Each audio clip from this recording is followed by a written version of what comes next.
হজ ইসলাম ধর্মের 5টি মূল স্তম্ভের একটি। শারীরিক এবং আর্থিকভাবে সামর্থ্যবান প্রত্যেক মুসলমানের জন্য জীবনে অন্তত একবার হজ পালন করা ফরজ। প্রতি বছর বিশ্বের বিভিন্ন দেশ থেকে লাখো মুসলমান সৌদি আরবের পবিত্র নগরী মক্কায় সমবেত হন এই ধর্মীয় বিধান পালনের জন্য। হজ শুধু একটি ইবাদত নয়, এটি মুসলিম উম্মার ঐক্য, ত্যাগ, ধৈর্য, সাম্য ও আত্মশুদ্ধির এক মহাসম্মিলন।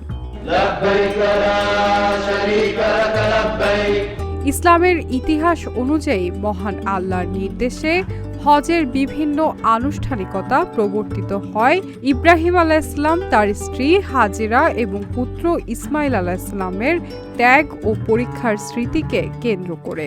কাবাঘর তাওয়াফ, সাফা মারওয়া সাই, আরাফাতের ময়দানে অবস্থান এবং শয়তানকে পাথর নিক্ষেপ সবকিছুই মুসলমানদের আল্লাহর প্রতি আনুগত্য ও আত্মসমর্পণের শিক্ষা দেয়।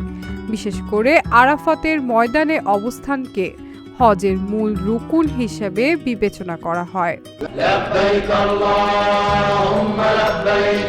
হজ মানুষের মধ্যে সাম্য, ভ্রাতৃত্ববোধ জাগ্রত করে। ধনী গরিব, রাজা প্রজা, সাদা কালো সব ভেদাভেদ ভুলে সবাই একই পোশাকে এক কাতারে দাঁড়ান। এতে ইসলামের সাম্যের বাণী স্পষ্টভাবে প্রতিফলিত হয়। হজ মুসলমানদের মনে বিশ্ব মুসলিম উম্মার ঐক্যের চেতনা জাগিয়ে তোলে এবং পারস্পরিক সহমর্মিতা ও ভ্রাতৃত্ব আরো দৃঢ় করে। আধ্যাত্মিক দিক থেকেও হজ অত্যন্ত গুরুত্বপূর্ণ। ইসলামী বিশ্বাস অনুযায়ী একনিষ্ঠভাবে ও শুদ্ধভাবে হজ পালন করলে মানুষের অতীত গুনাহ মাফ হয়ে যায় এবং সে নবজাতকের মতো পবিত্র হয়ে ফিরে আসে।